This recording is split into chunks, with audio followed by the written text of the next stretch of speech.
C'est une histoire vraie qui va tous vous toucher. Je m'appelle Justine, j'ai 38 ans et je suis une enseignante de primaire. Aujourd'hui, je vais partager avec vous mon histoire. C'était un soir que je n'oublierai jamais. Après le dîner, mon mari et moi étions assis au salon.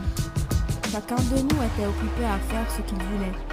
Moi, je corrigeais un exercice de production, alors que lui, il jouait sur son smartphone. Quand tout à coup, mes larmes ont commencé à couler sur mes joues silencieusement. Mon mari a ressenti ma tristesse. Il a remarqué que quelque chose n'allait pas et m'a demandé pourquoi je pleurais. Je lui ai dit qu'hier j'ai demandé à mes élèves de rédiger une production écrite et de parler de leurs plus grands souhaits. En corrigeant, la dernière feuille m'a énormément touchée. Ce petit garçon a écrit « Mes parents adorent leur smartphone. Ils en prennent bien soin alors que des fois, ils m'oublient carrément. Quand mon père rentre à la maison, il dit qu'il est très fatigué. Pourtant, il a toujours le temps pour son smartphone et pas pour moi. Même quand ils sont vraiment occupés à faire quelque chose d'important et que leur téléphone sonne soudainement, ils courent vite pour répondre. Mais quand c'est moi qui leur demande quelque chose, ils m'ignorent complètement, et ce, même quand je pleure. Mes parents jouent tout le temps sur leur smartphone, mais rarement avec moi. Quand ils sont au téléphone, ils ne m'écoutent jamais. Même quand j'ai des choses très importantes à leur dire, il arrive souvent qu'ils me crient dessus pour aller dormir, regarder la télé sans dire un mot ou aller m'occuper ailleurs tout simplement. Alors, c'est pour cette raison que mon plus grand souhait est de devenir un jour un smartphone.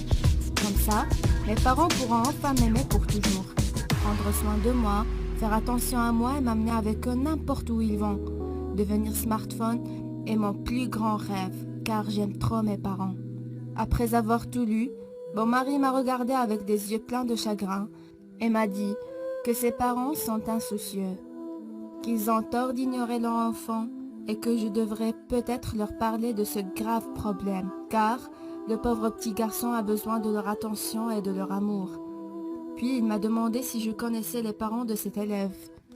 Je lui ai dit que oui, je les connais très bien, car c'est notre fils qui a écrit ça. Mon mari était choqué. Je sais qu'il n'a jamais fait attention à ce détail, et moi non plus d'ailleurs. Ce fut notre plus grande erreur. Il ne faut jamais sacrifier le temps qu'on devrait passer à côté de notre famille, peu importe la raison.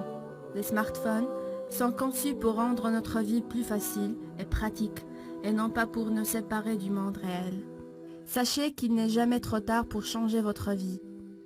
Profitez au maximum de votre famille et vos proches. Parlez à vos enfants et apprenez à mieux les connaître. Soyez sociables et faites-vous des amis. Découvrez de nouveaux horizons et ne perdez pas votre temps accroupi devant vos ordinateurs, car un jour, il serait trop tard de changer quoi que ce soit. Si vous avez aimé l'histoire, n'oubliez pas de partager avec vos bien-aimés.